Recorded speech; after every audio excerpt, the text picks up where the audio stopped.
Doma Sports Talk worldwide with some news from the world of boxing. So y'all know what time it is. You ain't in a rush to get concussed. Now in the world of boxing, a lot due to the new messiah of boxing, Turkey Alashik, we pronounce his name a little different, trying to bring us good fights. You had an undisputed fight not too long ago. This weekend, you got Deontay Wilder and Shila Shang and Daniel Dubois and Filip Herkovich. But let's be real, we would have had another undisputed fight that we've been clamoring for years, which would have been Arthur Beterbiev versus Dmitry Bivol in the light heavyweight division. He was going to give us that. He's got fights coming up soon that he's going to do. Anthony Joshua versus to be announced, but it's going to be somebody awesome in Wembley Stadium coming soon. He's trying to give us Terrence Crawford versus Canelo Alvarez, which Canelo Alvarez wouldn't do. He would give us Canelo versus David Benavidez, but even he doesn't think it's worth $200 million to give Canelo just to fight what is actually his mandatory. But don't get me started with that. It's his mandatory we're talking about, and Canelo gets to stipulate what's up, which is, another travesty.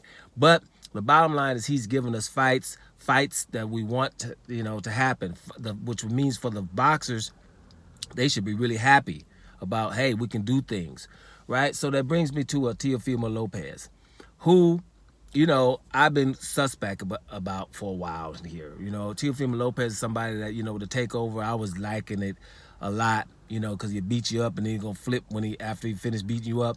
Remind me of Chris Eubank Jr., who would knock you out and then stand over you and pose like his father. Sometimes you like that arrogance. But I just started noticing when the Devin Haney versus Teofimo Lopez should have been for undisputed. And I'm like, you don't want to do that? Why is Devin Haney doing the chasing here? That's when fighters get suspect. Devin Haney, you have the undisputed chance to have an undisputed fight in this franchise title. Why would you even want that? You saw that was a travesty. That's when it starts getting a little freaky with Teofimo Lopez. I started noticing, does this guy really want to be the best? Or somebody just anoint him the best? And there's the fights that he wouldn't take. I'm like, okay, you beat Lomachenko, no doubt about it, but you lost to Kambosos, and you didn't want to rematch him, and you fought Kambosos instead of Devin Haney, and you lost, and you didn't want to rematch Kambosos. So I'm like, oh, okay, now all this stuff going on at 140 pounds, when he went up to 140 pounds, he could have fought for Regis Prograis for more money. He chose Josh Taylor, who was looking a little lackluster of late after Jack Catterall first fight. So he would rather fight him, which, you can get away with it because Josh Taylor was, at least he was undisputed before. So it was like, okay, I can get away with that. But I didn't really like that decision of not fighting Regis Prograis. So I'm just, okay, my antenna's just up. So, he fights Sandor Martin, basically loses that fight, but gets a decision.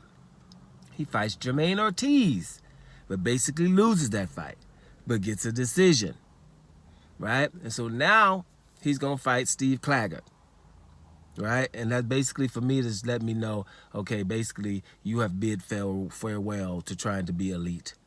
Because a fighter, which, Teofimo Lopez has seen the top 10 pound for pound before, you're not wanting to fight a Steve Claggett. And Eddie Hearn has brought it to our attention because he wants Jack Catterall, after his win over Josh Taylor, to fight Teofimo Lopez. And it's like he's saying, and I agree with him, it's no disrespect to any fighter. But Teofimo Lopez, if you're going to be elite, then you're not going to be wanting to fight a Steve Claggett. I don't know how many losses he has, but he's definitely has over 5, 6, 7 losses, something like that. I should have checked it out, but I didn't, because it's about the principle.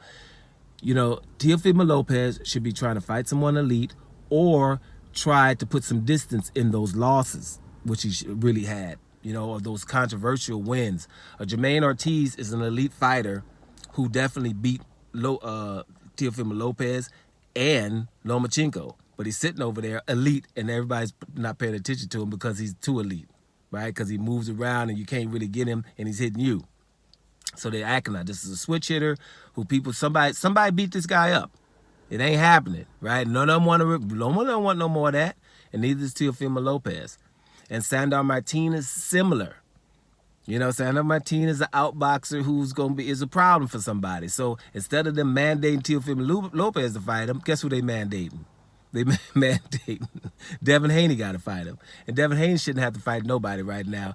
You know, if somebody beat you up and they was on dope, all the way dope to the gills, then you should be having an exemption for a while. It's called a recovery exemption because somebody that it should be a penalty, and it was a crime against me.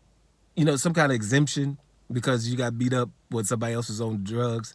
But they won't have it because people don't care about stuff like that. So he's being mandated to fight Sandor Martin, and your boy isn't.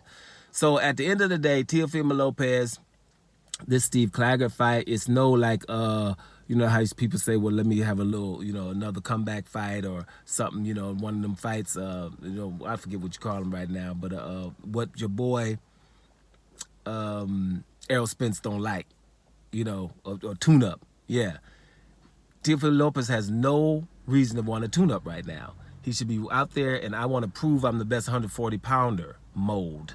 That's what he should be up to. But he's not. So basically, Teofimo Lopez versus Steve Claggett is a fight, according to Eddie Hearn. And guys, I think we should all agree on this one. What's wrong with Teofimo Lopez, y'all? Doma Sports Talk. Worldwide. And I'm up out of here, y'all.